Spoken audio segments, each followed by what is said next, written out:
भागवत क्या है? श्रीमद् भागवत क्या है? भागवत है श्री कृष्णेर अंग।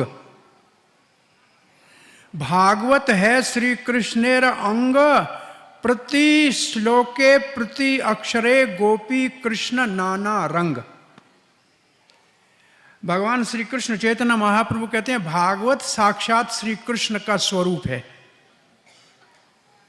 और भागवत के हर एक अक्षर में भगवान और भगवान के भक्तों के साथ भगवान का कैसा प्रेम का व्यवहार है, आदान प्रदान है, ये दर्शाया गया है। क्यों?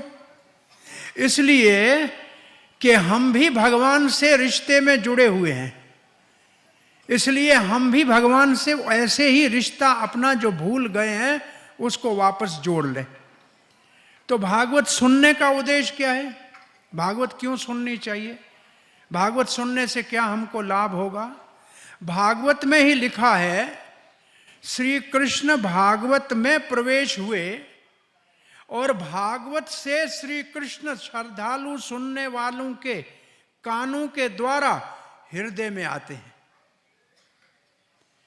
तो असल में भागवत सुनने का मतलब भगवान श्री कृष्ण को हमारे हृदय में जागृत करना है, प्रकट करना है। तो भगवान हृदय में आएंगे तो क्या करेंगे? बहुत ध्यान से सुनने का है। धुनोति समलम कृष्ण, कृष्ण बैठ के सारा हृदय में जो मैल है, ताप है, संताप है, दुख है, काम है, क्रोध है, लोभ है, मोह, ये सब धो के साफ कर देंगे। जैसे मां बच्चे को धो के साफ कर देती है, ऐसे भगवान अपने भक्तों को धो के चाट के साफ करते हैं। इसलिए भगवान के लिए एक शब्द है भक्त वत्सल। वत्स कहते हैं गाय के बछड़े को। नया जन्म दिया हुआ गाय का बछड़ा, मां गाय उसको चाट के साफ करती है और अपना दूध पिलाती है। भगवान अपने भक्तों के अवगुणों को धोकर और उसके चरणों का अमृत पिलाते हैं। तो भागवत सुनने से भगवान को हृदय में लाना है ताकि हमारा हृदय शुद्ध हो जाए, हृदय पवित्र हो जाए, हृदय धुल जाए। श्रीमद् भागवत महापुराण से पहले 2 पुराणों में भागवत का महात्म है। 4 अध्यायों में स्कंद पुराण में महात्म है, 6 अध्यायों में पद्म पुराण में महात्म है। और महात्म स्कंद पुराण में तो ये है कि भगवान शंकर जी, भगवान ब्रह्मा जी और विष्णु तीनों कहते हैं। ब्रह्मा जी कहते हैं मुझे सृष्टि करनी पड़ती है, रजोगुण का कार्य है, मैं कैसे अपने मन को स्थिर रखूं? तो भगवान ने कहा भागवत का पाठ करो। शंकर जी ने कहा मुझे तो संहार करना है, प्रलय का कार्य करना है, मैं कैसे अपने मन को एकाग्र करके भगवान के चरणों में ध्यान में स्थित रहूं? बोला भागवत का पाठ करो। भगवान विष्णु साक्षात कहते हैं मुझे पालन करना है। पालन तो साध का भी करना है और चोर का भी करना है, काले का भी करना है, गोरे का भी करना है। तो मैं कैसे अपने आप को सदा भगवान के ध्यान में अपने शुद्ध सत्व में स्थित कैसे रहूं? बोलो भागवत का पाठ करो। तो हमारे पास 4 वैष्णव संप्रदाय हैं। भगवान विष्णु 1 महीना भागवत का पाठ करते हैं और लक्ष्मी देवी सुनती है। लक्ष्मी देवी 2 महीना पाठ करती है और भगवान विष्णु सुनते हैं। तो लक्ष्मी देवी से श्री संप्रदाय चलती है, वो भागवत संप्रदाय। ब्रह्मा जी को थोड़ा सा जल्दी वाला काम है, इसलिए ब्रह्मा जी 7 दिन में कथा को पूरा कर लेते हैं। लेकिन शंकर जी तो साल भर कथा को करते रहते हैं। शंकर जी के पास कथा का कोई विराम है ही नहीं। और शंकर जी की रुद्र संप्रदाय है। और 4 कुमार तो साक्षात बलराम जी से भागवत सुन के आए। तो 4 संप्रदाय भागवत संप्रदाय है। 4 के पर्वत भागवत को ही मूल रूप से लेके चल रहे हैं, जो इस वक्त भारत में प्रसिद्ध संप्रदाय हैं। तो यहां लिखा है इस महात्म में, एक प्रश्न उठ सकता है, भागवत व्यास देव ने अपनी परिपक्व अवस्था में एक वेद को 4 में विभाजित किया कलयुग के लोगों को सरलता से समझाने के लिए। उसको समझाने के लिए उपनिषद लिखे, फिर 17 पुराण लिखे, महाभारत लिखा, लेकिन स्वयं संतुष्ट नहीं था। तब नारद जी की प्रेरणा से भागवत को प्रकट किया। तो भागवत तो बाद में प्रकट हुई, तो पहले पुराणों में भागवत का महात्म कैसे? भागवत प्रकट बाद में हुआ, तो जो पहले पुराणे थी उसमें भागवत का महात्म क्या? इसका मतलब क्या? इसका मतलब यह कि भगवान श्री कृष्ण जब अवतार लिया था तब थे, अब हैं कि नहीं है? आज भगवान श्री कृष्ण हैं कि नहीं है? है ना? उस वक्त प्रकट थे, अब अप्रकट हैं। ऐसे भागवत भी भगवान के समान है, कभी प्रकट होता है, कभी अप्रकट होता है। कभी भागवत प्रकट होता है, कभी अप्रकट होता है, लेकिन भगवान के समान है, इसलिए नित्य है। भागवत नित्य है, इसलिए पूर्व पुराणों में भी भागवत के महात्म का वर्णन है।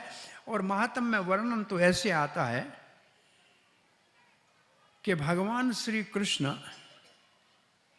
धराधाम से जब चले गए, 125 साल रहे धरती के ऊपर। 11 वर्ष वृंदावन में रहे, 17 वर्ष मथुरा में रहे, 101 वर्ष द्वारका में रहे। 90-100 के बीच में, 125-129 के बीच भगवान के धराधाम पे लीला का वर्णन है। तो जब भगवान धराधाम से चले गए तो सारे यदुवंशी जो देवता आए थे उनके संग, वो सब आपस में वापस चले गए। भाई देवता कैसे चले गए? बोला ब्राह्मणों ने शराप दिया। और अगर ब्राह्मणों के शराप से, ऋषियों के शराप से अगर यदुवंश नाश होता तो उद्धव भी तो यदुवंशी है ना। वो तो आज भी बद्री का आश्रम में नर नारायण के प्रतिनिधि के रूप में बैठे हुए हैं। उद्धव दूसरे रूप में आज भी वृंदावन में गोवर्धन के पीछे कुसुम सरोवर के पिछवाड़े में उद्धव कुंड में आज भी विराजमान है। तो उद्धव कैसे रह गए? भगवान श्री कृष्ण के चाचा के लड़के भाई हैं। और फिर मथुरा का राजा बना वज्रनाभ। जब परीक्षित हस्तिनापुर का राजा बना तब वज्रनाभ राजा बना मथुरा का। वज्रनाभ तो भगवान श्री कृष्ण का परपोता है, वो कैसे बच गया? इसका मतलब भगवान अपनी इच्छा से देवताओं को वापस देवलोक भेज दिया, लेकिन यदुवंश में जिसको रखना था उसको रख लिया। और विशेष रूप से उद्धव के ऊपर भगवान की कृपा तो थी, लेकिन गोपियों और राधा रानी की विशेष कृपा थी जब उद्धव संदेश ले गया था तो। और वज्रनाभ तो अभी अपनी माता के गर्भ में ही था। भगवान श्री कृष्ण कुरुक्षेत्र आए थे सूर्य ग्रहण के समय में। उस वक्त राधा रानी की वज्रनाभ की माता ने बहुत सेवा की थी और राधा रानी बड़ी आनंद में हाथ से आशीर्वाद दिया कि बहु रानी तेरा बेटा वृंदावन का, ब्रज का राजा बनेगा, मथुरा का राजा बनेगा और सारी भगवान श्री कृष्ण की लीला स्थलियों को पुनः प्रकट करेगा। तो राधा रानी की विशेष कृपा और भगवान श्री कृष्ण की कृपा से यदुवंशी में, तो जब वज्रनाभ जी महाराज राजा बने तो एक दिन परीक्षित महाराज चले गए मथुरा। वज्रनाभ को कहा आपको चिंता करने की जरूरत नहीं है, धन हमारे कोष से आएगा, हस्तिनापुर के सेना हमारी सुरक्षा करेगी, आप राजा बनो। वज्रनाभ जी कहते हैं मैं भी क्षत्रिय हूं, यदुवंशी हूं, रक्षा कर सकता हूं, लेकिन प्रजा नहीं है, राज किसके ऊपर करूं?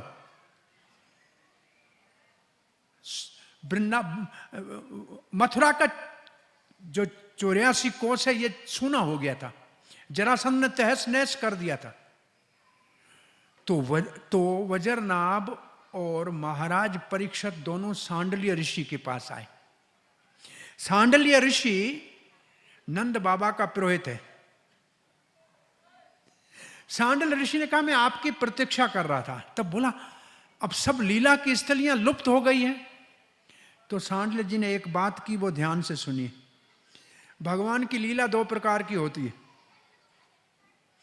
एक भगवान की लीला नित्य है, अप्रकट है, वास्तविक है। वास्तविक और प्रकट और नित्य लीला वो सदा होती रहती है, आज भी हो रही है। दूसरी भगवान की लीला व्यवहारिक, प्रकट, अवतार काल में होती है। तो जो व्यवहारिक लीला होती है, प्रकट लीला होती है, अवतार काल में लीला होती है, वो थोड़े समय के लिए होती है और फिर लुप्त हो जाती है। और जो भागवत आदि ग्रंथों में, पुराणों में जो भगवान की लीला है वो प्रकट लीला है, अप्रकट नित्य लीला नहीं है। नित्य लीला तो पवित्र हृदय जिन साधुओं का शुद्ध है, उन महात्माओं के हृदय में टेलीविजन की तरह धारावाहिक वो लीला चलती रहती है। वो नित्य लीला आज भी हो रही है। सांडले जी कहते हैं भगवान की नित्य लीला हो रही है। और इस बीच में परीक्षित ने कहा कि मैं कुछ धनी सेठ यहाँ और कुछ काम करने वाले भेजता हूँ, आप भगवान श्री कृष्ण की लीला की सब स्थलियों को फिर दोबारा पुनर्प्रकट कीजिए। तो ऐसे ब्रज को दोबारा वज्रनाभ ने बसाया और सब कुंड बनाए, सब सरोवर बनाए, सब भगवान की लीला स्थलियों को पुनः प्रकट किया। एक दिन जमुना महारानी, भगवान की चतुर्थ पटरानी कालिंदी, बड़ी प्रसन्नचित्त बाकी भगवान की रानियों से मिली। सब रानियों ने कहा, हमारे प्रिय प्रीतम श्री कृष्ण के जाने के बाद हमको तो उनकी जुदाई के वियोग में बहुत पीड़ा हो रही है, आप प्रसन्न कैसे हैं? तो कालिंदी ने कहा, मैंने राधा रानी का किंकृत्य स्वीकार कर लिया, राधा रानी की सेविका बन गई हूं और नित्य लीला में मेरे को रोज कृष्ण का मिलन हो रहा है, कभी कृष्ण से तो अलग हुई नहीं। तो सब रानियों ने कहा, हमको कृष्ण से कैसे मिलन हो, हमको कैसे नित्य लीला में प्रवेश हो? बोला, भगवान का कोई भक्त ही करा सकता है नित्य लीला में प्रवेश। बोला, फिर भक्त कैसे मिले? बोला, भगवान का कीर्तन करो, भक्त जहां भी होगा प्रकट हो जाएगा। तो भगवान का कीर्तन हुआ, हरे कृष्णा कृष्णा कृष्णा हरे हरे, हरे राम राम राम हरे हरे। और कीर्तन हुआ तो उद्धव जी प्रकट हो गए। उद्धव जी, भगवान श्री कृष्ण जैसे सांवले लंबे चौड़े उद्धव जी प्रकट हो गए। सबको आश्चर्य लगा उद्धव जी को प्रकट देख के। और उद्धव जी ने पहली भागवत कथा की वृंदावन में, गोवर्धन की तलहटी में। 1 महीने तक उद्धव जी ने भागवत कथा की। इस उद्धव जी की भागवत कथा में अभी तो मंगलाचरण ही चल रहा था, तो परीक्षित महाराज को हस्तिनापुर से बुलावा आ गया कि भाई तत्काल राज की कोई समस्या है, आप आ जाइए। परीक्षित ने कहा, मैं कथा कब सुनूंगा? उद्धव जी कहते हैं, आपकी कथा की व्यवस्था विशेष होगी, जब आप कथा सुनेंगे तब संसार को कथा मिलेगी। परीक्षित चले गए। कथा धारावाहिक 1 महीना चली, श्री कृष्ण साक्षात प्रकट हो गए। उस कथा में भगवान श्री कृष्ण प्रकट हुए और रानियों ने कृष्ण को देखा और फिर रानियां नित्य लीला में प्रवेश हो गई। तब कथा सुनने वालों को ने भगवान श्री कृष्ण से एक प्रार्थना की। भगवान श्री कृष्ण से कथा सुनने वालों ने यह प्रार्थना की कि भगवान, जहां भागवत की कथा हो वहां आप प्रकट होके सुनने वालों को आशीर्वाद दे दिया करो, उनको उनके हृदय में भक्ति को प्रकट करके उनकी वांछा पूरी करना। और भगवान ने कहा, तथास्तु। इसलिए जहां भागवत कथा होती है वहां भगवान श्री कृष्ण का प्रकट्य नाम के रूप में होता है, कथा के रूप में होता है। साक्षात जिसका हृदय शुद्ध है उसके हृदय में भी हो सकता है। और फिर दूसरे महात्म में कथा ये आती है कि नारद जी ने पूरी पृथ्वी का भ्रमण किया, सारे तीर्थों में गए। तीर्थों के अंदर धर्म कर्म खत्म हो गया था और लोग पाखंड, चारों ओर से पाखंड ही पाखंड था। नारद को बहुत बड़ा दुख हुआ कि तीर्थों में जहां लोग पवित्र होने जाते हैं वहां ही सब पाप कर्म हो रहे हैं। नारद जी घूमते घूमते वृंदावन में आए तो वृंदावन में साक्षात भक्ति देवी उनके 2 पुत्र ज्ञान और वैराग के साथ नारद जी को मिली। भक्ति वैसे तो भाव है, लेकिन वह मूर्तिमान रूप में नवयुवक मिली, लेकिन 2 पुत्र उसके बूढ़े उसके सामने पड़े थे। नारद जी ने आश्चर्यचकित होकर कहा, देवी आपको देखकर बड़ी प्रसन्नता हुई, आप चिंता में क्यों हैं? देवी ने कहा मेरा नाम भक्ति है, मेरी उत्पत्ति द्रविड़ देश में हुई, दक्षिण भारत में हुई, कर्नाटक में लोगों ने मेरा सम्मान किया, महाराष्ट्र में मुझे सम्मान मिला, गुजरात में जाते जाते मैं जर्जर हो गई, कोई मेरे को पूछने वाला नहीं रह गया, मैं वृंदावन आई, मैं नौजवान हो गई, लेकिन मेरे दोनों पुत्र बूढ़े पे अब जाग नहीं रहे हैं। और पृथ्वी ने एक बात कही, अगर मेरा लोग भक्ति देवी ने कहा कि अगर लोग मेरा सेवन नहीं करेंगे, भक्ति का पालन नहीं करेंगे, तो मैं समुद्र पार चली जाऊंगी। क्या कहा भक्ति देवी ने? क्या कहा? समुद्र पार गमिष्यामि, चली जाऊंगी। और कुछ अनुभवी महात्मा वृंदावन में श्रील प्रभुपाद जी के 100 वर्ष जन्म पे आए थे, तो कह रहे थे कि भक्ति देवी इस महात्मा प्रभुपाद के हृदय में बैठ के पाश्चात्य देश चली गई।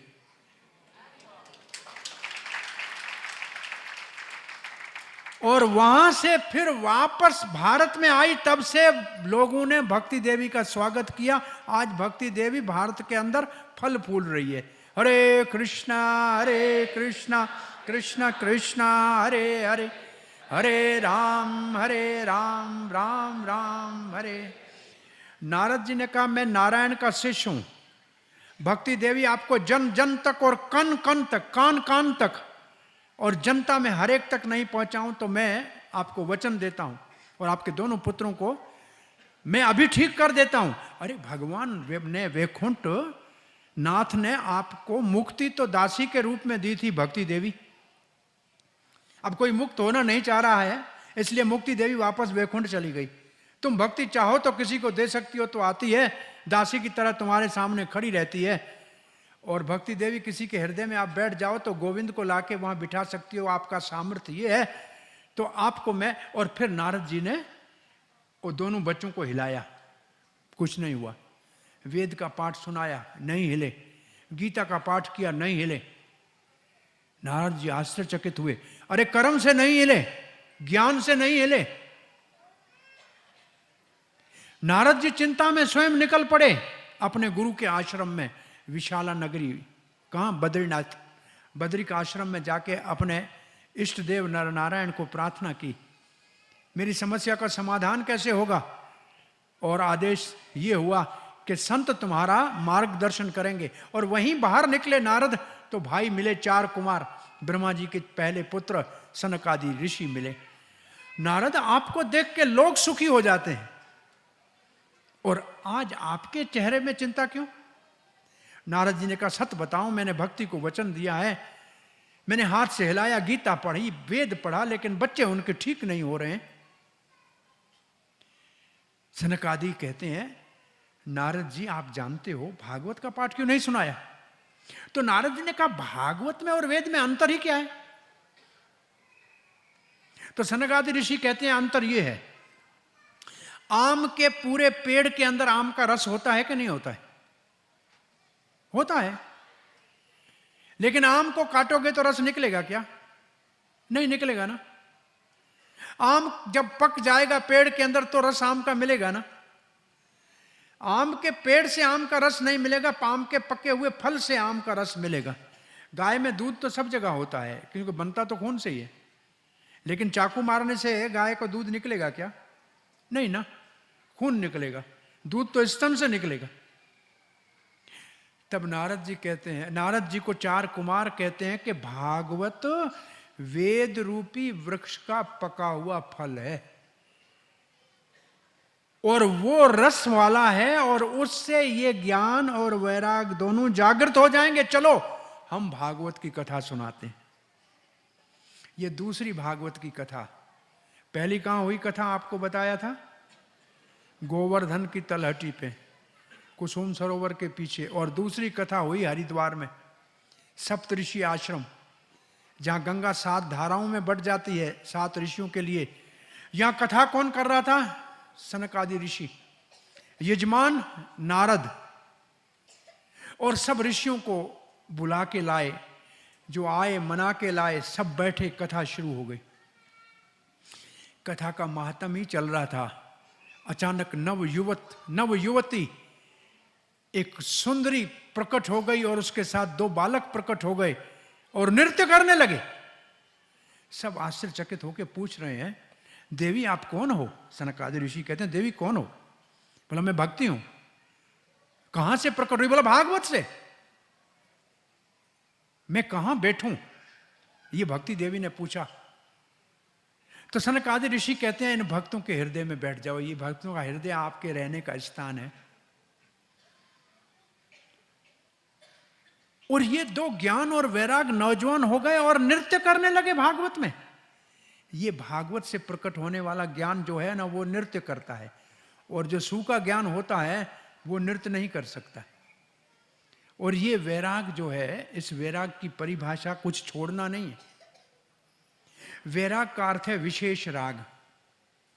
विशेष राग का मतलब भगवान में इतना आनंद आने लगे, इतना भगवान से प्रेम हो जाए कि संसार अपने आप छूट जाए, उसको छोड़ने के लिए कुछ प्रयास ही नहीं करना पड़े।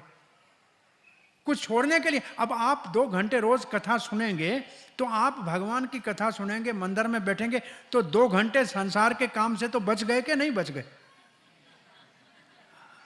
हाँ, परेशानी से बचे कि नहीं बचे?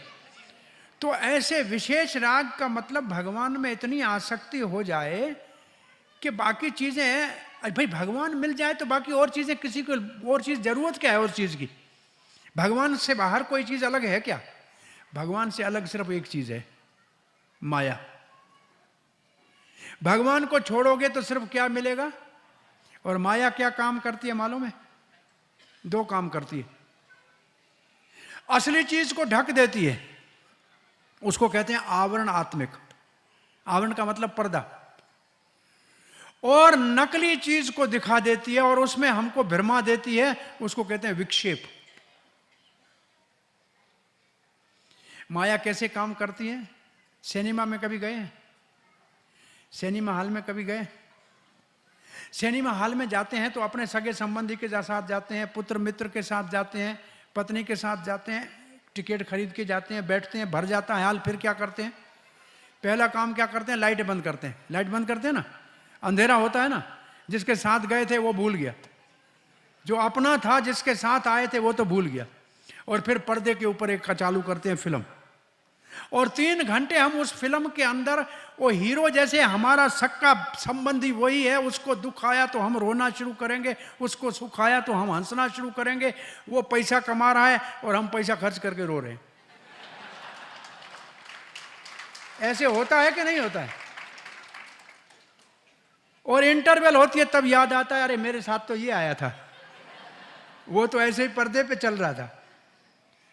ऐसे हमारे साथ भगवान आया है, अज्ञात मित्र हमारा, वो हमारे साथ बैठा है। माया ने उसको तो ढक दिया, हमारे पर्दा आंखों के ऊपर दे दिया, और दुनिया के स्क्रीन पे इतना बड़ा पर्दे के ऊपर फिल्म चला दिया। दुकान है, मकान है, गाड़ी है, फैक्ट्री है, परिवार है, पता नहीं क्या क्या चल रहा है, कौन सा कब कहां जाता है मालूम नहीं, और हम उसमें ही रम गए, और जो हमारे साथ आया था उसको भूल गए। तो भगवान से अलग केवल माया है, जो नहीं, भगवान जहां नहीं है वहां सिर्फ माया है। और माया से बचना है तो भगवान के सामने रहना। भगवान को पीठ दी नहीं, और माया कहां रहती है कोई पूछे तो भगवान के पीछे रहती। भगवान के सामने आने में उसको लज्जा आती है। आप भगवान के सामने होंगे तो माया नहीं छुएगी, और भगवान को पीठ दिया तो माया पकड़ लेगी। हरे कृष्णा। तो नारद जी ने यह कथा सुनी, सनकादि ऋषियों ने यह कथा की। उस कथा में तो सुखदेव आदि प्रकट हुए, प्रहलाद प्रकट हुआ, इंद्र नारद आदि बड़ा कीर्तन हुआ। तब कहा कि ये तो बहुत पुरानी कथाओं की बात हो गई, और किसी का कथा ने लाभ किया है क्या? तो एक कथा आती है तुंगभद्रा नदी के किनारे के ऊपर रहने वाले एक ब्राह्मण की। उसका नाम था आत्मदेव, पत्नी का नाम था धुंधकारी। कोई संतान नहीं था। साधु ने कृपा करके फल दिया, धुंधली ने फल नहीं खाया, गर्भवती होना नहीं चाही थी, गाय को खिला दिया। गाय ने बच्चा दिया गोकर्ण, बड़ा भक्त, संत की कृपा से हुआ। और धुंधली ने अपनी सहेली के बच्चे को गोद ले लिया, बोला मेरा ये है, इसने नहीं, मेरा ही बच्चा है, मेरे को दूध नहीं है। बोला नाम क्या रखें? मेरा नाम आत्मदेव, इसका नाम ब्रह्मदेव रखें। बोला नहीं नहीं, मेरा नाम धुंधकारी है, मेरा नाम धुंधली, इसका नाम धुंधकारी, तुम्हारे नाम से नहीं होगा।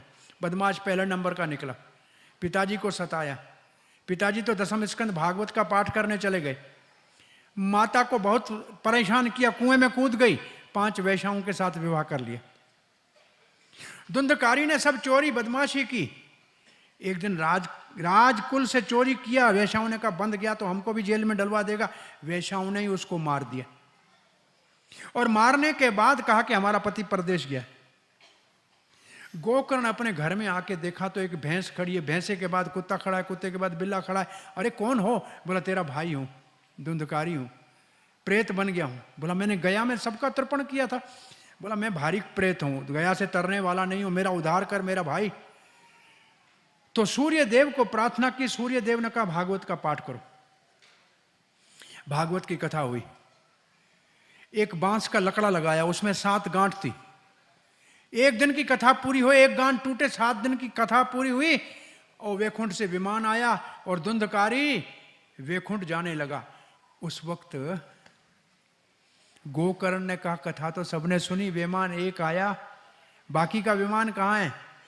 बोला इसने ही कथा ध्यान से सुनी थी, बाकी सब अपने काम में लगे हुए थे।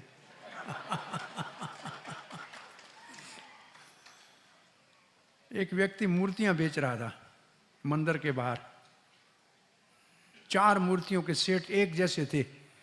बोला एक, बोला फ्री की ले जाओ। बोला दूसरी 10 रुपए की, तीसरी 100 की, चौथी 1000 की, लेकिन सब साथ लो। फ्री वाली भी फ्री में नहीं, 1110 रुपये दो और 4 ले जाओ। कौन ले? फ्री वाली भी उतने की, 1000 की भी उतने की। तो एक तो आया 1110 रुपया दिया। बोला बताओ तो सही इसके भाव में अंतर क्यों है? पहली मूर्ति को उठाया, कान में तार डाला, इधर से डाला, इधर से दूसरे तरफ से डाला, नहीं गया। बोला मुफ्त की मूर्ति है, कथा में बैठी होती है, यहां से कुछ नहीं जाता है, यहां से कुछ नहीं जाता, बस बैठी होती है, ये मुफ्त वाली मूर्ति है। बोला 10 रुपए वाली क्या करती है? दूसरी उठाई, इधर से कान तार डाली, इधर से बाहर निकल आई। बोला यहां से सुनता है, यहां से निकाल देता है, यहां तक सुनता है, बाहर जाके निकाल देता है। एक काका था, कथा में जाता था बचपन से। उसका बेटा बड़ा हो गया, बेटा दुकान पे बैठा था, कोई ग्राहक चीज पूछने आया तो पिताजी से पूछने गया, पिताजी बैठे थे कथा में। उस वक्त महात्मा कथा में कह रहा था गाय हमारी माता है, कहीं खाती हो तो हाथ जोड़ना चाहिए, बेल आ जाए तो प्रेम से गुड़ खिलाना चाहिए, अन्न खिलाना चाहिए। इतनी कथा सुनी, पिता ने कहा तुम जाओ मैं आता हूँ। ये चला गया। दुकान पे बाहर अनाज की बोरी पड़ी थी, गाय आके खाने लगी। इसने कहा मैया खाओ। तब तक पिताजी आया, 2 लाठी गैया को और 2 थप्पड़ बेटे को। बोला ये दुकान चलेगा ऐसे? बोला अभी तो बापू कथा में सुन के आया था, गैया को क्या? बोला कथा में कब से सुन रहे हैं, इधर से सुनते हैं, इधर से निकालते हैं, यहाँ थोड़ी घर में लाते हैं। कथा की बात कथा तक रहती है। तो कथा को 100 रुपये वाली मूर्ति कौन सी है? बोला इस कान से तार डाला, कान से नहीं निकला, मुंह से बाहर निकल आया। बोला ये कथा सुनते हैं, खुद पढ़ते नहीं है, कोई परंपरा नहीं है, लेकिन कथा करना चालू कर देते हैं। ये 100 रुपये वाली मूर्तियां हैं, ये सब जगह चलती रहती हैं, बहुत चलती हैं ये मूर्तियां। कथा सुन ली है, टेप पे सुन ली है, कैसेट में सुन ली है, कैसे भी कर लिया है, लेकिन कोई परंपरा नहीं, कोई सिद्धांत नहीं, और कथा चल रही है। लेकिन फिर कम से कम सुनी है, कुछ तो कर रहे हैं। बोला 1000 वाला मूर्ति, इस कान से डाला, ना मुंह से निकला, ना इधर से सीधा दिल में चला गया। बोला कथा वो जो दिल में चली जाए, क्योंकि कथा से भगवान आता है और भगवान कहते हैं मैं दिल में जाऊं, और आप दूसरे कान से भगवान को निकाल दोगे तो काम कैसे चलेगा? तो कथा, गोकर्ण ने दोबारा कथा की, और उस दूसरी कथा के अंदर जिन्होंने कथा सुनी थी सबके लिए विमान आया, और सबको कली काल में गोकर्ण भगवत धाम ले जाने का कथा के माध्यम से ये बड़ा उन्होंने एक अनुपम उदाहरण दिया। और इसके बाद भागवत का महात्म दोनों पुराणों का यहाँ पूरा होता है। महात्म इसलिए कहा जाता है कि महानता का पता लगे कि ये शास्त्र कितना महान है। आज भी भागवत बहुत बड़ी शक्तिशाली है। श्रील प्रभुपाद जी लिखते हैं ये भागवत कलयुग के चिंता में ग्रस्त लोगों के जीवन में आध्यात्मिक प्रकाश और आंदोलन लाने वाली है। और ये कहा नहीं प्रभुपाद जी ने, इस भागवत के द्वारा पाश्चात्य देश में धर्म तो जानते ही नहीं थे, जो लोग हिप्पी हो चुके थे, नशे में धुत थे, उनके जीवन में चमत्कारी प्रभाव हुआ और उनका जीवन बदल गया और वो साधु बन गए। तो भागवत ने चमत्कारी कार्य केवल कहा नहीं, प्रभुपाद ने करके दिखाया। और श्रील प्रभुपाद जी ने अभी तो इस्कॉन की स्थापना ही नहीं की थी, तब पहले स्कंद भागवत के आगे लिखा है कि पूरे विश्व के अंदर जो अशांति है उसका दायित्व भारत के ऊपर है। भारत ने, अरे भारत के ऊपर कैसे है? भारत तो किसी के ऊपर कभी आक्रमण नहीं किया, सारे बाहर के आक्रमण करने वाले भारत के ऊपर आए। भारत तो हमेशा संतुष्ट रहा, शांत रहा। तो भारत के ऊपर दायित्व क्यों सारे संसार की अशांति का? तो प्रभुपाद जी लिखते हैं भारत के इस भागवत के संदेश को अगर भारतवासियों ने दिया होता पूरे विश्व को, तो विश्व का ये हाल नहीं होता जैसा आज है। और प्रभुपाद ने ये लिखा था और फिर स्वयं ही अकेले निकले इस भागवत के द्वारा विश्व को शांति का और सुख का संदेश देने के लिए। और एक दिन बैठे हुए कह रहे थे मैं अकेला, और 70 साल की आयु में इस भागवत के संदेश को लेकर और महामंत्र को लेकर पूरे विश्व में गया। सारे विश्व ने इसका स्वीकार किया। आप तो एक भारत के अंग टुकड़े के लिए रो रहे हैं, हम तो पूरे विश्व को भारत कर दें। अगर 5 आदमी निकलो और इस भागवत के संदेश का प्रचार करने के लिए कटिबद्ध हो जाओ तो पूरे विश्व को भारत बना देंगे। ये प्रभुपाद के शब्द है हिंदी प्रवचन के। तो उनका भारत भागवत के ऊपर पूर्ण विश्वास था। अब आते हैं श्रीमद् भागवत। ये कथा जो भागवत में चल रही है ये कहाँ हुई? 2 कथाओं की तो बात हुई। तीसरी कथा भागवत की परीक्षित महाराज के लिए हुई और सुखदेव महाराज ने की मुख्य कथा। ये कथा का स्थल है सुकताल। ये सुकताल गंगा जी की एक धारा के किनारे पे उत्तर प्रदेश में मुजफ्फरनगर से 25 किलोमीटर दूरी के ऊपर सुकताल आज भी स्थान है जहां भागवत की कथा सुखदेव महाराज ने परीक्षित महाराज को सुनाई, जिसमें सब लोग थे। लेकिन जो कथा हमारे पास शुरू होती है भागवत में, वो कथा शुरू होती है नैमिषारण्य में। तो ये नैमिषारण्य निमिषेन भगवान विष्णु को कहते हैं जिसकी आंख बंद नहीं होती है। निमिष क्षेत्र है, पवित्र स्थान है नैमिषारण्य का। ये लखनऊ से 100 किलोमीटर की दूरी पे नैमिषारण्य का स्थान है। वहां चक्र तीर्थ है। यहां कथा सूत गोस्वामी कर रहा था और सुनने वाले सनकादि ऋषि थे। तो यहां से कथा हमारी भागवत में आरंभ होती है। तो श्रीमद् भागवत महापुराण परिपक्व अवस्था में व्यासदेव ने प्रकट किया और 12 स्कंद का ये पुराण है। इस पुराण में 12 स्कंद है, 335 अध्याय हैं, 18,000 श्लोक है। पहला अध्याय, पहले स्कंद के 19 अध्यायों में पहले अध्याय के 3 श्लोक को मंगलाचरण कहते। मंगलाचरण का मतलब है कोई कार्य शुरू करें तो निर्विघ्न पूरा कैसे हो, उसके लिए 3 कार्य होते हैं। मंगलाचरण त्रिविध प्रकार, 3 प्रकार के होते हैं। इष्ट देव को प्रार्थना, विश्व वस्तु का निर्देश है क्या इस शास्त्र में, और तीसरा आशीर्वाद। तो पहला श्लोक भागवत का इष्ट देव को प्रार्थना है। इस श्लोक का हम पाठ ऐसे पढ़ लेते हैं। ओम नमो भगवते वासुदेवाय जन्माद्यस्य यतो अनव्यात् इतरतश्च अर्थेष्व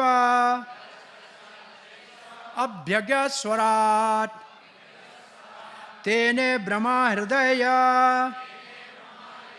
आदिकवये मोहयन्ति यतः सूरयः तेजो वारी मृदाम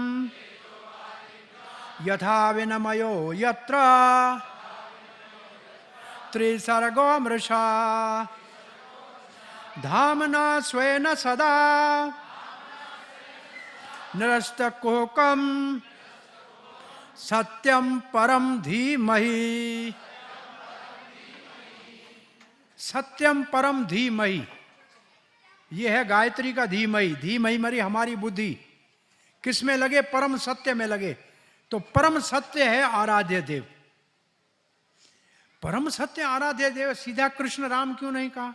गोपाल गोविंद कहा होता। क्योंकि कथा सुनने के समय व्यासदेव, जब सुखदेव महाराज कथा कर रहे थे तो बहुत से प्रकार के, बहुत से मत पंथ वाले लोग थे, इसलिए सत्यम परम धीमहि कह दिया। हमारी बुद्धि परम सत्य में का ग्रहण करे, वर्ण करे। परम सत्य कौन है? ग्रंथ के मध्य में मंगलाचरण है, और ग्रंथ के मध्य का मंगलाचरण है 10वें स्कंद के 2 अध्याय के अंदर। 10वें स्कंद के 2 अध्याय में मध्यम मंगलाचरण में परम सत्य कौन है, इसका परिभाषा की गई है। हरे कृष्णा कृष्णा कृष्णा हरे हरे, हरे राम राम राम हरे हरे। तो यहाँ ब्रह्मा जी, शंकर जी आदि सारे भगवान को प्रार्थना करते हुए कहते हैं, आप सत्य हैं, सत्य है, सत्य की योनि है, परम सत्य है। सत्यस्य योनि त्रिकाल सत्यम। तो ये सत्य कौन है? परम सत्य कौन है? तो यहाँ हमारे आचार्यगण कहते हैं वो परम सत्य है भगवान श्री कृष्ण। क्योंकि अभी उनके प्रकट से पहले ब्रह्मा और शंकर आदि उसको प्रार्थना कर रहे हैं कि आप परम सत्य हैं, आप ही सत्य के आधार हैं। तो सत्यम परम श्री कृष्ण का संबोधन है। और फिर तीसरा मंगलाचरण 13वें अध्याय में 12वें स्कंद के तीसरा मंगलाचरण है, और वो मंगलाचरण भी सत्यम परम धीमहि है। हरे कृष्णा कृष्णा कृष्णा हरे हरे, हरे राम राम। ये मंगलाचरण है 12, 13, 19 में। कस्मै येन विभासितो अयम अतुलो ज्ञान प्रदीप पुरा तदरूपेण च नारदाय मुन्य कृष्णाय तदरूपिणे योगींद्राय तद आत्मनाथ भगवत्राताय कारुण्यतस तच्छ्रुतम विमलम विशोकम अमृतम सत्यम परम धीमहि। दोबारा सत्यम परम धीमहि। तो किसको प्रार्थना कर रहे हैं व्यासदेव जी? भगवान श्री कृष्ण को, जो परम सत्य हैं। परम सत्य की परिभाषा क्या है? परम सत्य किसको कहते हैं? परम सत्य कहते हैं जो सब अपने अवतारों, सब अपनी शक्तियों के सहित। परम सत्य भगवान श्री कृष्ण नहीं है, कृष्ण परम सत्य है। सारे अवतार उसके साथ हैं, सारी शक्तियां उसके साथ हैं। इस परम सत्य का दर्शन व्यासदेव ने नारद जी की प्रेरणा से किया। इसका वर्णन अभी करते हैं थोड़ी देर में भगवान श्री कृष्ण की इच्छा से। तो पहले श्लोक में क्या है? ये परम सत्य कैसा है? जो इस सृष्टि का सृजन करता है, पालन करता है, सब कुछ जानता है और स्वतंत्र है, सबका कारण है, लेकिन उसका कोई कारण नहीं है। और उन्होंने ब्रह्मा जी के हृदय में ये सारा वेदों का ज्ञान दिया, और उसकी माया से बड़े बड़े देवता भी मोहित हो जाते हैं। और मृग तृष्णा सुनते हैं, समझते हैं ना? जैसे गर्मी की मौसम में राजस्थान में दूर पानी दिखता है और हिरन समझता है पानी है, लेकिन पानी नहीं होता है, सूखा होता है, और भाग के वहां पहुंचता है तो पानी उतना ही दूर नजर आता है। तो ऐसे संसार मृग तृष्णा जैसा दिखता है।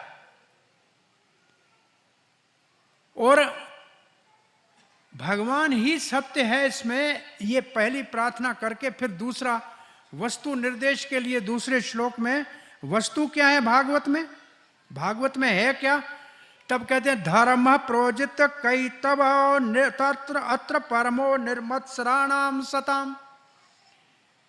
ये भागवत के अंदर परम धर्म है। एक धर्म होता है स्वर्ग तक ले जाने वाला, उस धर्म के पीछे पूरी दुनिया लगी हुई है कि हमको स्वर्ग मिले, हमको जन्नत मिले, हमको हेवन मिले। लेकिन स्वर्ग वाला धर्म के ऊपर हंसी तब आती है जब किसी का कोई रिश्तेदार बूढ़ा बाबा दादा चल बसता है ना, तो चिट्ठी लिखते हैं, दादाजी का दुख से लिखना पड़ता है कि स्वर्गवास हो गया। अरे भाई स्वर्गवास हो गया तो दुख क्या के लिए हो रहा है भाई, इतना स्वर्ग अच्छा होता तो दुख तो नहीं लिखते ना, दुख से लिखना पड़ रहा है कि दादाजी का स्वर्गवास हो गया। अरे हाँ वाकई दुख से लिखना पड़ रहा है, क्योंकि स्वर्ग में जाने वाले को वापस आना पड़ता है।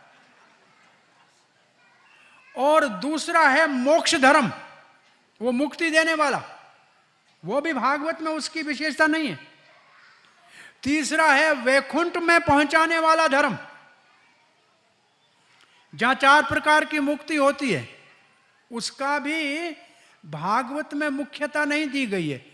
भागवत में मुख्यता दी गई है परम धर्म को। बोला परम धर्म कौन सा है? बोला प्रेम। परम धर्म है प्रेम। बोला उसका उदाहरण कौन है? बोला गोपियां जैसे कृष्ण से प्रेम किया वो परम धर्म है। परम धर्म है गोपियों का प्रेम जो कृष्ण से किया। इसलिए महाप्रभु ने ये श्लोक कहा जो पहले हमने कहा, भागवत है श्री कृष्णेर अंग प्रति अक्षरे प्रति श्लोके प्रति अक्षरे गोपी कृष्ण नाना रंग। इसका मतलब भागवत में परम धर्म है प्रेम, और ये प्रेम कहीं से लाना नहीं है, सबके हृदय में भगवान ने प्रेम पहले से भर के भेजा है, कोई हृदय प्रेम से खाली नहीं है। कृष्ण प्रेम नित्य सिद्ध साध्य कबू नहीं, ये पहले से तैयार पड़ा है, सबके हृदय में भरा पड़ा है। बोला बाहर क्यों नहीं निकल रहा? सबके हृदय में भगवान का प्रेम है तो बाहर प्रकट क्यों नहीं हो रहा? तो उदाहरण एक देते हैं, मई जून में पानी के नल होते हैं ना, नलकूप कहते हैं, हैंड पंप कहते हैं, उसमें बीच में हवा आ जाती है, गर्मी के कारण बीच में वैक्यूम हो जाता है, खला हो जाती है। तो हम जब नल चलाते हैं तो हवा आती है फा फा फा, तो नीचे पानी होता है लेकिन आता नहीं है। तो बुद्धिमान लोग क्या करते हैं, 2-1 बाल्टी लेते आते हैं, 2-4 जग पानी का ऊपर से डालते हैं तो हवा निकल जाती है, और फिर नल चलाते हैं तो पानी निकलता है और बाल्टी भर जाती है, मटका भरता है ना। कृष्ण प्रेम अंदर पड़ा है, माया ने थोड़ा खाल बना दिया है, कथा की 7 दिन बाल्टियां भर के अंदर डालो तो ये खाल खत्म हो जाएगा और कृष्ण प्रेम बाहर निकल आएगा। ये कथा की बाल्टियां डालनी पड़ेगी श्रवण। तो वहां लिखा ऐसे है महाप्रभु ने, कृष्ण प्रेम नित्य सिद्ध साध्य कभी ना कबू नाई, श्रवण आदि शुद्ध चित्ते करे उदय। श्रवण आदि शुद्ध चित्ते, ये कथा सुनने से क्या होगा? चित्त शुद्ध होगा, चित्त पवित्र हो जाएगा, तो ये हवा निकल जाएगी, तो ये कृष्ण प्रेम प्रकट हो जाएगा। और कृष्ण प्रेम हम सब के हृदय में पड़ा है, कोई हृदय खाली नहीं है। इस प्रेम को संसार में लोगों ने विकृत कर दिया है, विकृत समझते हैं, बिगाड़ दिया है। और इसका विकृत रूप क्या है? काम। प्रेम ही काम के रूप में विकृत हो गया है, और भागवत सुनने से हमको विकृत काम को प्रेम में वापस परिवर्तित करना है। काम और प्रेम में दिन रात का अंतर है। सोने और लोहे में जितना अंतर है, इतना प्रेम और काम में अंतर है। तो भागवत में परम धर्म है प्रेम। इसलिए प्रभुपाद जी कहते थे कि मैं दुनिया में ये नहीं सिखाने आया हूं कि तुम्हारे धर्म से मेरा धर्म बड़ा है, तुम्हारे रिलीजन से मेरा जनीजन महान है। ऐसे मैं कहता तो ये कब का मुझको, प्रभुपाद ने कहा, कब का मुझको भगा देते। मैंने कहा love of God, science of love of God सिखाने आया हूं, भगवत प्रेम का विज्ञान सिखाने आया हूं। अब विज्ञान साइंस पढ़नी है आपको अगर साइंस पढ़नी है, कॉलेज में जाना है, तो कोई मुसलमान हो या हिंदू हो या क्रिश्चियन हो, लेकिन साइंस पढ़ने तो जाना ही पड़ेगा ना। तो प्रभुपाद ने कहा ये science of love of God है, साइंस ऑफ सोल है। तो ये प्रभुपाद ने भाषा ही ये बोली कि कृष्ण प्रेम, भगवत प्रेम, ये विज्ञान है, ये मैं सिखाने आया हूं। ये सब धर्मों से ऊपर है, क्योंकि ये आत्मा का धर्म है। बाकी धर्म शरीर के धर्म है। जिस घर में जन्म हुआ वो उसका धर्म हो गया, जिस देश में जन्म हुआ उस देश का वो शरीर हो गया। आत्मा तो न किसी देश का है, न किसी धर्म मजहब का है। आत्मा तो भगवान का अंश है। आत्मा किसका है? भगवान का है। तो आत्मा का धर्म क्या है? प्रेम करना। आप किसी से प्रेम करते हो तो दिखाओगे कैसे? आप किसी से प्रेम करते हो तो उसका प्रदर्शन कैसे करोगे, उसको दिखाओगे कैसे? सेवा करके। बच्चे से मां प्रेम करती है तो दिन रात सेवा करती है, अपनी नींद खराब करके बच्चे को देखती रहती है। सेवा से प्रेम का पता लगता है। इसलिए प्रभुपाद जी ने भक्ति के लिए शब्द लिखा है प्रेममयी सेवा, प्रेममयी सेवा। तो भागवत में क्या है? परम धर्म है। तो बाकी धर्म के लिए एक शब्द लिखा कैतव। कैतव कहते हैं चीटिंग। चीटिंग का मतलब लोगों को धोखा देने वाला धर्म, वो नहीं है भागवत में। और फिर क्या लिखा है? फिर लिखा है अत्र परमो निर्मत्सराणाम सताम। मत्सर किसको कहते हैं? मत्सर कहते हैं ईर्ष्या को, जलन को। दूसरे को सुखी देख के सहन न हो, उसको कहते हैं मत्सर। और निर्मत्सर का मतलब जिसका हृदय शुद्ध हो, वही इस धर्म का अधिकारी है। ये परम धर्म किसके हृदय में? ऐसे कहते हैं राधा कृष्ण का प्रेम, ललिता सखी का, विशाखा सखी का जो राधा कृष्ण प्रेम है, वो ऐसा है जैसे शेरनी का दूध। किसका दूध? शेरनी का दूध देखा है, सुना है कभी? शेरनी का दूध देखा है? नहीं। कि या तो सोने के बर्तन में वो ठहरता है, नहीं तो शेर के बच्चे के पेट में, और कहीं रखा नहीं जा सकता, देखा भी नहीं जा सकता। तो ये जो प्रेम है, ये शुद्ध, जिसका हृदय पवित्र है, जो शेर का बच्चा है, वही इस प्रेम को पका सकता है, दूसरे के हृदय में पक नहीं सकता है। शेरनी का दूध या तो सोने के बर्तन में रहता है, नहीं तो शेर के बच्चे के पेट में रहता है। तब भक्त कहते हैं हम शेर के बच्चे हैं, हम सिंह गिरीबा। चैतन्य महाप्रभु ने ये प्रेम लाके दिया है, इसलिए शुद्ध हो जाओ, हृदय को पवित्र कर दो, निर्मत्सर बनो। निर्मत्सर का मतलब जिसके हृदय में दया है, किसी का दुख देख नहीं सकता है, किसी में दोष दृष्टि रखता नहीं है, वही असल में प्रचार कर सकता है। प्रचार कौन कर सकता है? जो दूसरे का दुख देख नहीं सकता है, और जो किसी का दोष नहीं देखता है और उसमें गुण देखता है, वही प्रचार। प्रभुपाद जी ने किसी में दोष देखा? जितने प्रभुपाद जी के पास आए, काले आए, गोरे आए, नंगे आए, कपड़े पहने आए, नशे में आए, कैसे भी आए, लेकिन हरे कृष्णा जप रहे, सेवा कर रहे, आओ आओ, और दुखी हैं, इनको सुखी बनाना है। तो ये निर्मत्सरा नाम सतम। और वस्तु क्या है? वेद्यम वास्तम अत्र वस्तु शिवदम तापत्रय उन्मूलनम। भागवत में कल्याणकारी वस्तु है शिवदम। ये शिव कुमार जी की कथा है। शिव का मतलब है कल्याणकारी, सबका भला करने वाली है। भागवत कल्याणकारी है, शिवदम वस्तु है। और वस्तु शिवदम तापत्रय उन्मूलनम। 3 प्रकार का संकट सबको संसार में भोगना पड़ रहा है। एक शरीर और मन से उत्पन्न होने वाली चिंताएं और रोग, दूसरा दूसरे प्राणी हमको दुख देते हैं, और तीसरा प्रकृति का कोप होता है। बंबई मंदिर का केस चल रहा था कोर्ट में। तमाल कृष्ण महाराज कोर्ट में जाके बेंच के ऊपर बैठते थे, तो खटमल इतने मोटे मोटे खाते थे और गोरी चमड़ी के ऊपर लाल हो जाता था। प्रभुपाद जी को कहा, प्रभुपाद बेंच के ऊपर बैठता हूँ, खटमल खाते हैं। प्रभुपाद ने कहा, कोर्ट की बेंच में कभी मत बैठना, ये वकील सब मर के खटमल खोते हैं। ये जीते जी खून पीते हैं, मरने के बाद भी नहीं छोड़ते। सब वकीलों को नमस्कार, लेकिन ये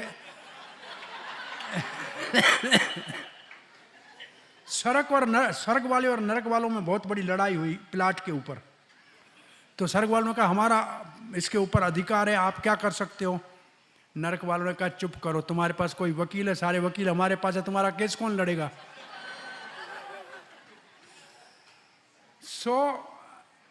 मच्छर कितना आदमी को परेशान करता है। छोटा सा है लेकिन अब तो नया नए मच्छर निकले हैं।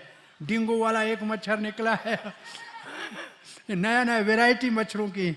और मच्छर में भी मछली बहुत बड़ी खतरनाक होती है। मच्छर से मछली खत्म होती। एक बार 5-7 मच्छर मरे हुए थे कहीं। वैज्ञानिक खोज कर रहे थे। वैज्ञानिक ऐसे होते हैं बेचारे। एक हिंदुस्तान में आया, यहाँ से समोसा देखा, एक खाया और दूसरा ले गया, जाके खोज कर रहा है इसके अंदर आलू कैसे गया। और दूसरे वैज्ञानिक को कहता है मैं बहुत बड़ा पढ़े, इतना सारा सख्त है, इसके अंदर आलू गया क्या। वो अंदर से जलेबी लाया, बोला मैं वहां से लाया हूं, इसमें जूस कहां से गया। बड़ी खोज कर रहे थे। और एक गोबर सुखाया हुआ था ऊपर, तो कहता है अरे इतनी बड़ी गाय कहां से आई, इतना ऊपर गोबर कैसे गया। अरे माई ने कहा मैं इसके ऊपर थाप के आई हूं, गाय बड़ी नहीं है तेरे खोज। तो ये खोज वाले मच्छर के ऊपर खोज कर रहे थे कि इसमें मेल कौन सा है, फीमेल कौन सा है, मच्छर कौन सा है, मछली कौन सा है। अब बड़ा माइक्रोस्कोप लेके बैठे। एक गांव वाला था, बोला ये मेरे को बताओ, मैं बताता हूँ क्या है। बोला बोतल पे मरे हुए ये सब मच्छर है और आईने पे ये सब मछली है।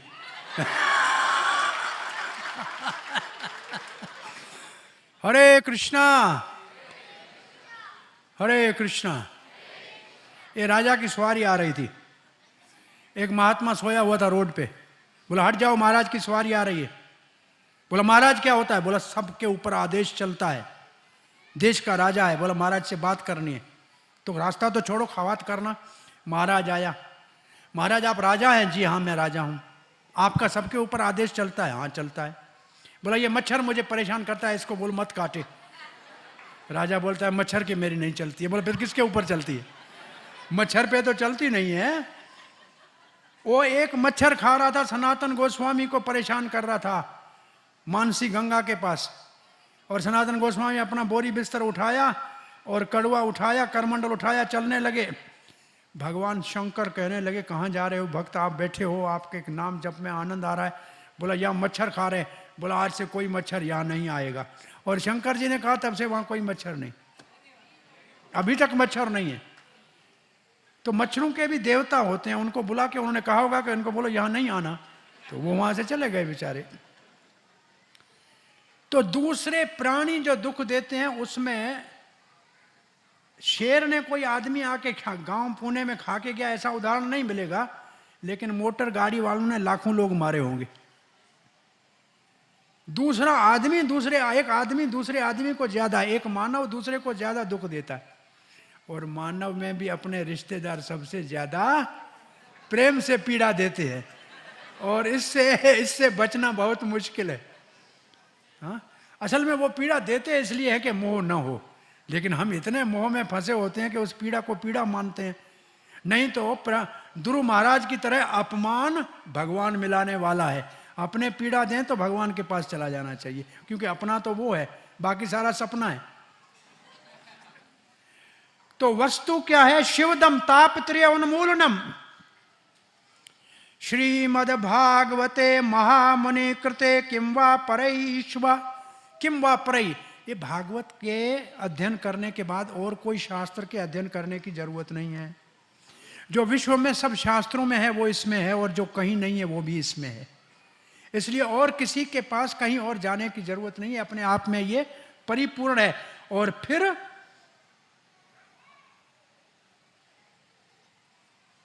ईश्वरे सद्यो हृदय अवरुध्यते अत्र। आप आज संकल्प करके कथा सुनने आए हो, रविवार है इसलिए संडे को आए हो। आज आपकी परीक्षा है। वैसे लिखा ये है कि जो कथा करने का संकल्प करके आके कथा में बैठता है, भगवान श्री कृष्ण उसके हृदय में आके अवरुद्ध हो जाते हैं। अवरुद्ध का मतलब ऐसे बैठ जाते हैं। अरे मेरी कथा सुनने गया, कितना अच्छा है, आज ये मेरी कथा, और कल युग में मेरी कथा, काम छोड़ के कथा। लेकिन संडे के दिन भगवान नहीं, मंडे के दिन आओगे तो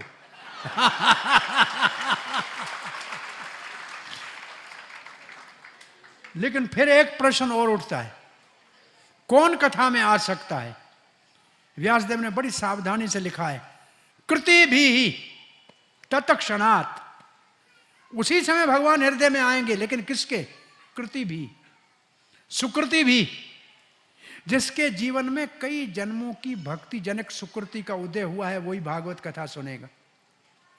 भागवत कथा सुनने के लिए, भक्तों का संग करने के लिए, भक्तों के संग में भागवत कथा सुनने के लिए बहुत जन्मों की भक्ति जनक सुकृति, दान पुण्य वाली सुकृति नहीं, भक्ति जनक सुकृति होगी, तभी भागवत का कथा सुनने, और सुनने से भगवान को हृदय में विराजमान करना, हृदय में विराजमान करने से हृदय धुल जाएगा, और हृदय धुल जाएगा तो भगवान के चरण कमल दिख जाएंगे, और जिसने एक बार देख लिए वो फिर और किसी चीज को देखने के लिए लालायत नहीं रहता, वो भगवान के ही फिर प्रेममयी सेवा में लगा रहता है।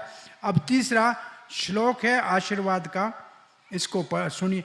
निगम कल्पतृगलितम फलम, निगम कहते हैं वेद को, वैसे निगम की परिभाषा है जिसके पास आसानी से पहुंचा न जा सके। देखो भैया, वेद है ना, ये समुंदर है, समुद्र का पानी पी सकते हो? खेती में काम आ सकता है? नहीं ना। तो वेद है समुद्र की तरह। अब सूरज की रोशनी में मई जून में इसी समुद्र का पानी आकाश में बादल बन जाता है, और बादल वर्षा करता है, तो वही मीठा पानी होता है कि नहीं? फिर पीने के काम भी आता है और खेती में भी काम आता है कि नहीं? तो ये मीठा कौन करता है पानी को? बादल में मीठा पानी होता है। वेद है समुद्र और साधु संत है बादल। क्या है? साधु संत को तुलना किससे दी गई है? बादल से। वो करता है तपस्या और खारे पानी को मीठा करके, अमृत करके बरसाता है, और सबके हृदय को तृप्त कर देता है, ठंडा कर देता है, और दुख दूर कर देता है। इसलिए वेद तो है वृक्ष, लेकिन उसका पका हुआ फल है भागवत। भागवत वेद रूपी वृक्ष का पका हुआ फल है, लेकिन पका हुआ फल है, वृक्ष बहुत बड़ा है, गिरा होगा तो फट गया, टूट गया तो फिर फल खाने जैसा नहीं रहेगा। बोला न फटा है न टूटा है। भगवान नारायण ने साक्षात इस वेद रूपी वृक्ष के पके हुए फल भागवत को ब्रह्मा जी को दिया।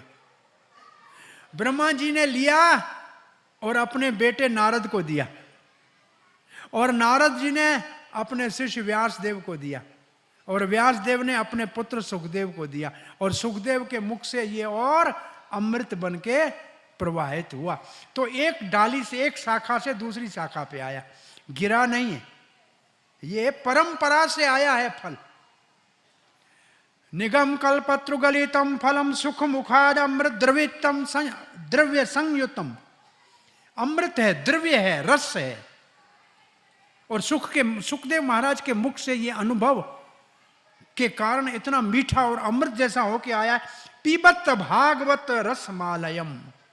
ये भक्ति रसामृत सिंधु जो शिला रूप गोस्वामी पाद ने लिखा है ना, उसमें जो रस है भक्ति का, वो कहां से आया? ये श्लोक रसमालयम, भागवत का रस भक्ति रसामृत सिंधु में भरा है शिला रूप गोस्वामी पाद ने। ये रसमालयम। आलय किसको कहते हैं? आलय पता है किसको कहते हैं? समुद्र। आलय का जैसे विद्यालय, औषधालय, और संसार है दुखालय, और भागवत है रसमालय, रसम आलय। ये दक्षिण भारत वाली रस नहीं, रसम नहीं वो वाली रसम नहीं, ये धर्म का अमृत है। धर्मामृतम यथोक्तम पर्युपास्ते शब्द धारणा मत परमा भक्तास्ते। ये धर्म का अमृत है। कौन से? परम धर्म का अमृत है। ये विशेष अमृत है। ये स्वर्ग वाला अमृत नहीं है जो इसका क्षीण पुण्य मृत्यु लोकम विशंति, वो अमृत नहीं है ये। और फिर लिखते हैं मुहुआ हो रसिक पियो। रसिक, रसिक किसको कहते हैं? रसिक किसको कहते हैं? जो रस का जिसको पता हो। जैसे सोना है कैसा है पता होता है जोहारी को, सुनार को, ऐसे रस का पता होता है रसज्ञ को। तो रस, किसी महात्मा से पूछा कि रसिक की परिभाषा क्या है,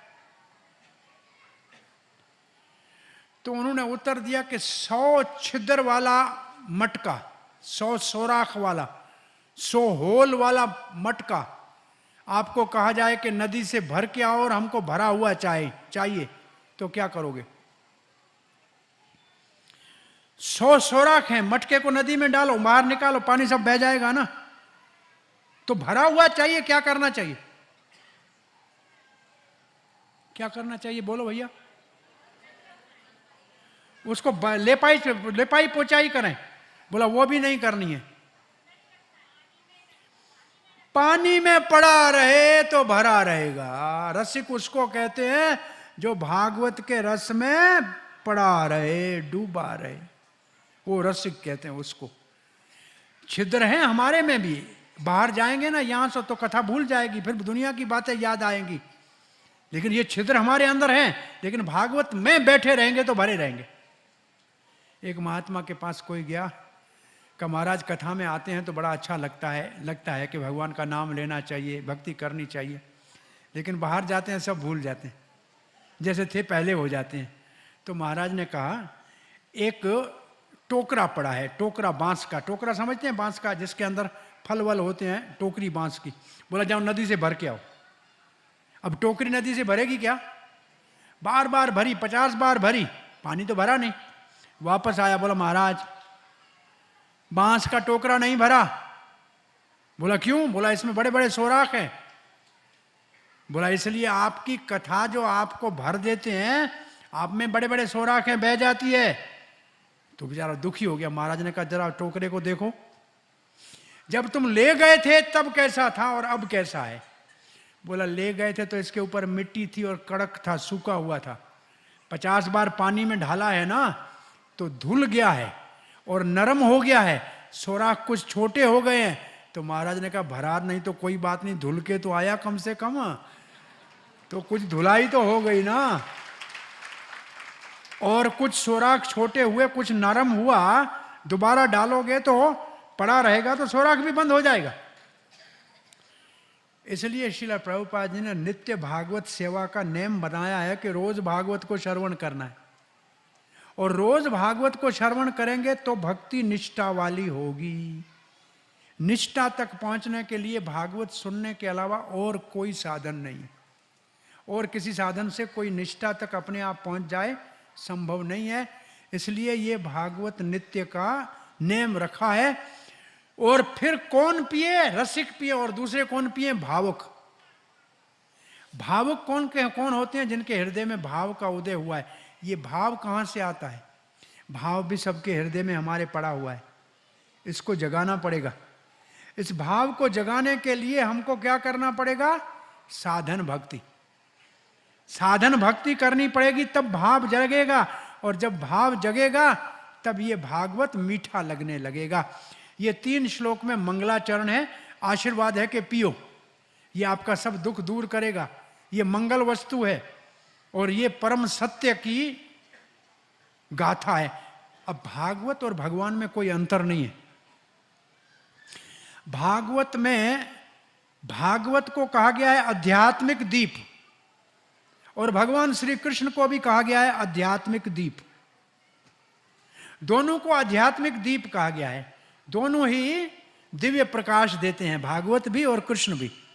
तो कृष्ण और भागवत में कोई अंतर नहीं है। और 6 प्रश्न भागवत में पूछे गए हैं। 6 प्रश्न 6 क्यों पूछे गए? भगवान कहते हैं षड्गुण संपन्न, 6 गुण परिपूर्ण, अनंत जिसमें हो उसको भगवान कहते हैं। तो भगवान की परिभाषा सुनने के लिए, भगवान को प्रस्तुत करने के लिए 6 प्रश्न पूछे हैं ऋषियों ने। और छठा प्रश्न ये है, छठे प्रश्न को ध्यान से सुनिए। छठा प्रश्न ये है, भगवान श्री कृष्ण अपने धाम चले गए, तो धर्म ने किसका शरण लिया? और उसका उत्तर यह है, जैसे श्री कृष्ण अपने धाम जाने लगे तो भागवत रूपी सूर्य का उदय हो रहा है, ज्ञान और धर्म का अज्ञानियों को प्रकाश देने के लिए। इसका मतलब भगवान श्री कृष्ण की जगह पे भागवत श्री कृष्ण का ही स्वरूप है। इसलिए 12 स्कंद को पद्म पुराण में कहा गया है, पहला और दूसरा स्कंद भगवान के चरण कमल हैं, तीसरा और चौथा जांघें, पांचवां उदर, छठा वक्ष छाती, सातवां और आठवां 2 भुजाएं, 9वां कंठ, 10वां मुस्कुराता हुआ मुख, 11वां ललाट और 12वां कपाट। ये साक्षात भगवान स्वरूप का, श्री कृष्ण का वांगमय स्वरूप है। वांगमय स्वरूप माने वाणी के रूप में भगवान का प्रकट्य है भागवत का। इसके बाद कथा आती है, एक दिन की बात है, 88,000 ऋषि भृगुवंशी सनक ऋषि के नेतृत्व में तपस्या कर रहे थे प्रयागराज में, क्योंकि वो तीर्थराज है, तीर्थराज है, सब तीर्थों का राजा है प्रयागराज।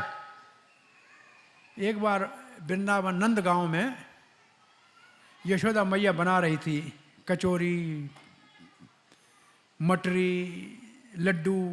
कृष्ण ने पूछा, मैया ये क्यों बना रही? बोला, आपके पिताजी कहते हैं तीर्थराज का दर्शन करने चलेंगे प्रयागराज, इसलिए सूखा प्रसाद बना रहे हैं। अच्छा मैया, तीर्थराज जाना है? दूसरे दिन सुबह नंद बाबा स्नान करने गए पावन सरोवर, तो सामने देखें कि कुछ प्रकाश दिख रहा है, बहुत बड़ा प्रकाश। तो नंद बाबा थोड़ी देर रुक गए, देखा तो कोई व्यक्ति नीचे उतरा, जाके प्रणाम किया। वो व्यक्ति स्नान करके बाहर निकला। नंद बाबा ने पूछा, आप कौन है? बोला, मैं प्रयागराज हूं। बोला, क्यों, यहां कैसे पधारे? बोला, वहां पापी लोग स्नान करने आते हैं, मैं मेरा पाप धोने के लिए पावन सरोवर में आता हूं। नंद बाबा वापस स्नान करके आए, कहा ये जो सामान बनाया है कचौरी और मटरी और लड्डू, ये सब बांट दो। बोला, क्यों? बोला, प्रयागराज जाने की जरूरत नहीं। बोला, क्यों? बोला, प्रयागराज तो यहां स्नान करने आता है। तो वृंदावन में सारे तीर्थ, एक बार प्रयागराज नाराज होकर कृष्ण को कहने लगा, मैंने सब तीर्थों को बुलाया, सब तीर्थ नहीं आए थे, वृंदावन नहीं आया। भगवान हंसने लगे, बोला, वो तीर्थ थोड़ी है, मेरा घर है, वो तुम्हारे पास कैसे आएगा? वो तो मेरा निज घर है, तो मेरा साक्षात भगवान का घर है। इसके ऊपर फिर एक बात याद आ रही है, वृंदावन का एक महात्मा चला गया अमेरिका, एक बड़े पादरी पोप के ऑफिस में चला गया। उसने कहा, आइए आइए पधारिए, आप वृंदावन से आए हैं। तो उसके एक टेबल के ऊपर 3 टेलीफोन रखे थे, लाल था, हरा था और पीला था। ये बेचारा वृंदावन वाला महात्मा आश्चर्यचकित होकर कहते, ये 3 फोन क्यों? बोला, एक अमेरिका में बात करने वाला पीला, और ये हरा वाला जो है ये दुनिया पूरी में बात करने वाला एसटीडी है। बोला, लाल, बोला ये भगवान से बात करना। ये बेचारा ब्रजवासी था, उठाया फोन, ओ मैया, गोपाल, गैया, कन्हैया कहाँ है, गोपाल कहाँ है, गैया कहाँ? 1 घंटा बात किया। बिल आया $200। तो पोप ने कहा, मैं खर्चा दे दूंगा, चिंता मत करो, आप हमारे मेहमान हो, तुम्हें चिंता करने की जरूरत नहीं है। ये वापस आ गया। ये वृंदावन में आया, पोप दिल्ली आया, पूछा मेरा एक मित्र है वृंदावन जाना है, चला गया उसके पास। उधर भी 3 फोन पड़े थे, महात्मा ने रख दिए। उसने पूछा, एक कौन से? बोला, ये आपके देश में, ये पीला वाला भारत में, ये दुनिया में हरा वाला और लाल भगवान से। इसने बात $200 इसके ऊपर खर्च किया है, मैं भी फोन करता हूँ। उठाया फोन, वो मेरी कहाँ है, मेरी जीसस कहाँ है, एवरीथिंग ओके। 1 घंटा बात की, $2 बिल आया। अरे बोला, इतना कम क्यों? बोला, लोकल कॉल है, भगवान यहीं रहता है।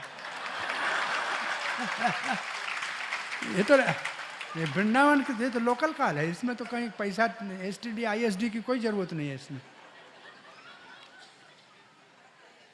तो वृंदावन धाम भगवान का लोकल है, वहाँ भगवान नित्य रहते हैं, कभी बाहर जाते ही नहीं हैं। सो नैमिष ये सब प्रयागराज में गए थे कि कलयुग के लोगों को दुख से कैसे बचाएं, कलयुग के प्रभाव को कम कैसे करें, कलयुग में लोग दुख भोग रहे हैं उनको सुखी कैसे करें। ये साधु के दिल का भाव होता है कि लोग दुखी न हों।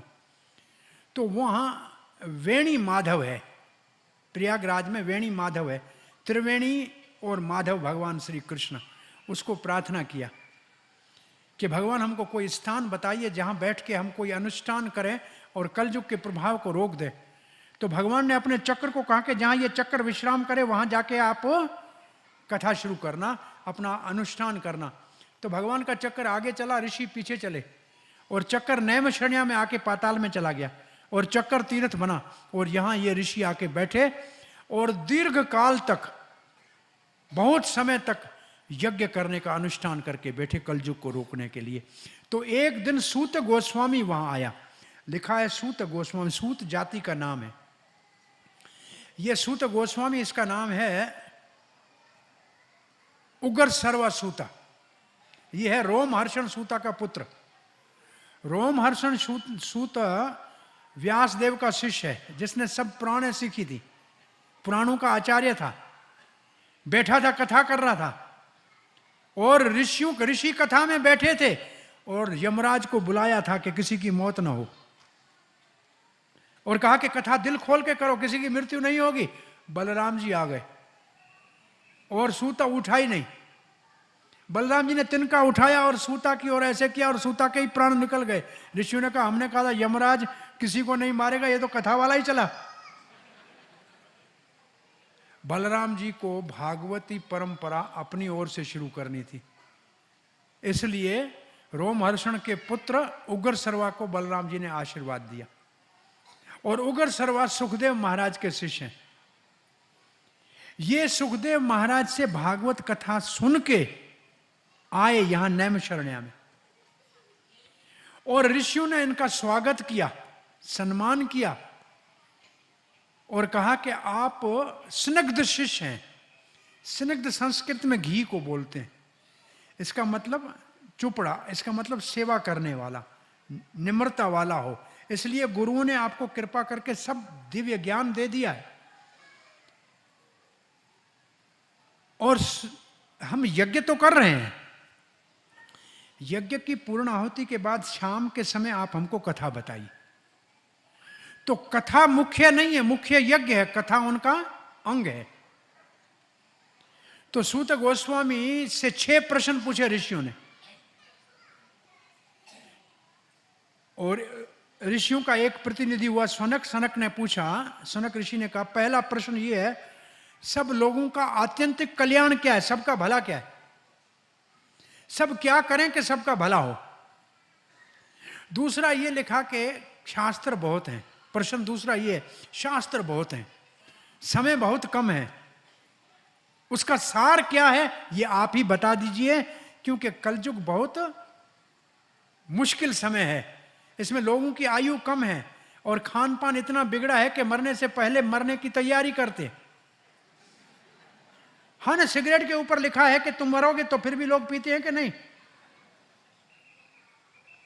तो और फिर बेचारों का भाग्य भी अच्छा नहीं है और सदा परेशान रहते हैं। इसलिए आप सारे शास्त्रों का सार बता दो। तो पहले प्रश्न का उत्तर क्या दिया? सब लोगों के लिए क्या एक काम करना चाहिए? क्या बताया? प्रेम भगवान का सबके हृदय में, उसको जागृत करें तो सबका कल्याण होगा, और किसी रास्ते से कल्याण नहीं होगा। भगवत प्रेम जो सबके हृदय में पड़ा है उसको जागृत करना है, यही सबका कल्याण करने वाला है। बोला सब शास्त्रों का सार क्या है? वासुदेव भक्ति, भगवती भक्ति, भगवान श्री कृष्ण की, वासुदेव की भक्ति, ये सारे शास्त्रों का सार है। ये सारे शास्त्रों का सार है और कहीं इधर उधर देखने की जरूरत नहीं है। आप भक्ति करो और इस भक्ति से आपका आत्यंतिक कल्याण अपने आप प्रकट हो जाएगा, प्रेम। तीसरा प्रश्न पूछा कि भगवान ये सृष्टि के लिए अवतार कैसे लेते हैं, और फिर भगवान कौन कौन से अवतार लेके कौन कौन सी लीला की, है चौथा प्रश्न। और पांचवा प्रश्न, श्री कृष्ण और बलराम, वसुदेव और देवकी के यहां छुप के क्या लीला कर रहे थे।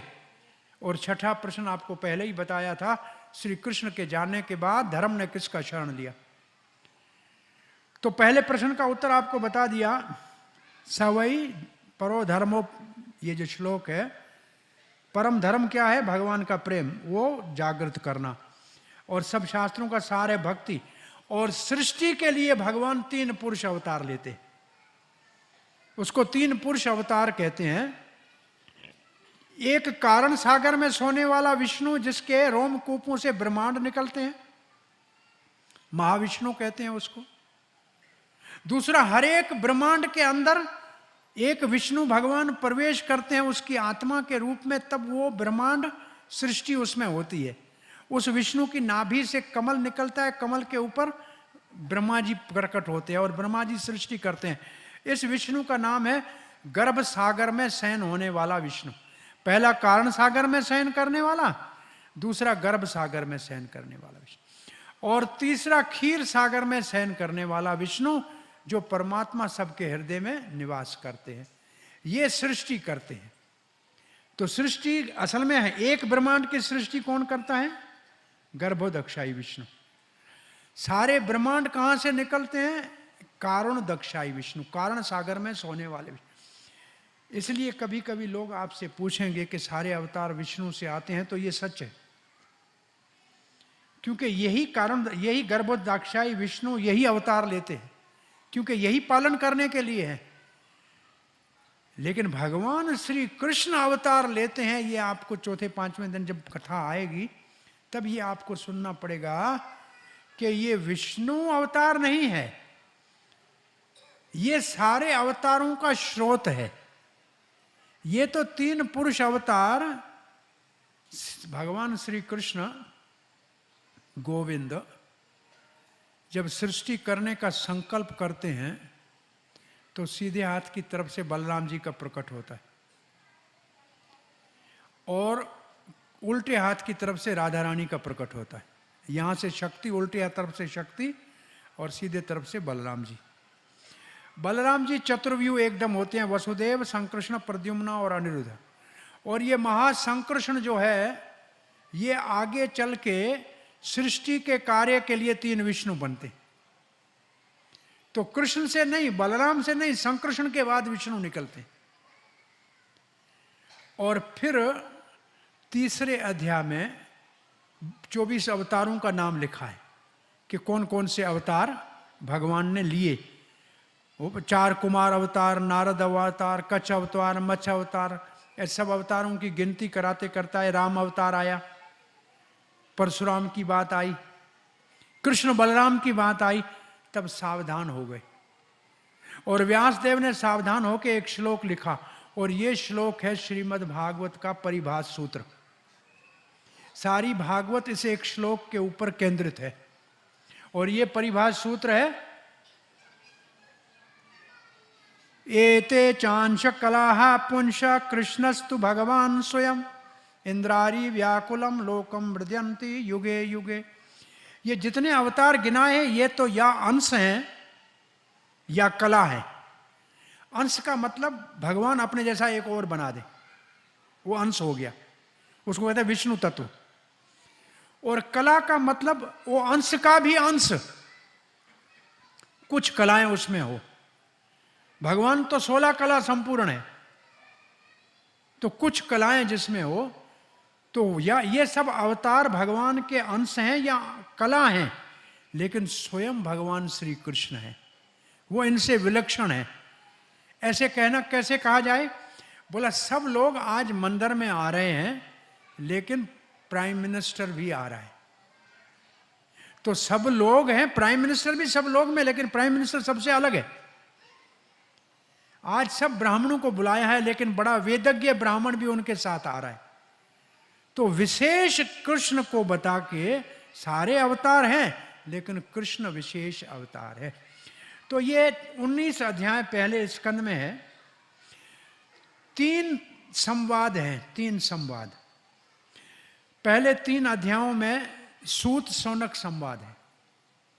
इसमें यज्ञ मुख्य कार्य है, कथा सेकेंडरी है, गौण है। कथा सुनना उनका उद्देश्य नहीं था। 18वें अध्याय तक पहुंचते पहुंचते ये ऋषि कहने लगे कि यज्ञ करते करते धुएं से बाहर सब काला तो हो गया, हृदय शुद्ध नहीं हो रहा है। क्योंकि यज्ञ कलयुग का धर्म ही नहीं है, ये तो त्रेता युग का धर्म है। ऋषि तो 18वें पहले स्कंद के 18वें अध्याय तक पहुंचते पहुंचते कह दिया कि यज्ञ से धुआं उठ रहा है, हृदय शुद्ध नहीं हो रहा है। अब हम सुबह 10 बजे ही पूर्ण आहुति कर देंगे, आप कथा करते रहो, अब कथा का अमृत पिएंगे। तो यहां कथा मुख्य नहीं थी, मुख्य यज्ञ था। दूसरे 3 अध्यायों में नारद व्यास संवाद है। प्रश्न कैसे उठा? प्रश्न ये उठा, सूत गोस्वामी कहते हैं आपने मुझसे पूछा है तो मैं अभी अभी मेरे गुरुदेव सुखदेव गोस्वामी से भागवत सुन के आ रहा हूं। मैं बैठा था पीछे, सुखदेव महाराज ने मुझे कहा निकट आके बैठो और ध्यान पूर्वक सुनो, आगे आपको इस कथा का परंपरा चलाना है। तो मैं आपको वही कथा सुनाऊंगा। तो सौनक आदि ऋषियों ने पूछा भागवत कब प्रकट हुई, कहां प्रकट हुई, किसकी प्रेरणा से प्रकट हुई? दूसरा प्रश्न, सुखदेव महाराज वृक्त चूड़ामणि है, ब्रह्म आनंद में निष्ठ है, उन्होंने 18,000 श्लोक अध्ययन कैसे किए? तीसरा प्रश्न है, परीक्षित महाराज नवयुवक एक छत्र पृथ्वी के राजा सम्राट हैं, उन्होंने नवयुवक अवस्था में गंगा के किनारे आजीवन मरण का जलपान त्याग के व्रत क्यों लिया? तो इनके प्रश्नों के उत्तर में नारद व्यास संवाद है। हरे कृष्णा हरे कृष्णा कृष्णा कृष्णा हरे हरे हरे राम राम राम हरे हरे।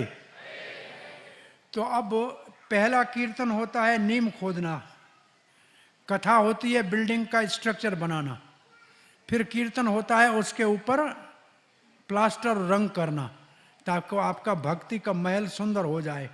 तो अब आप 5-7 मिनट बचे हैं, बड़ा आनंद से कीर्तन करके अपनी भक्ति के इस महल को सुंदर बनाइए। कल कथा यहाँ से फिर आगे प्रारंभ करेंगे। हरे कृष्णा।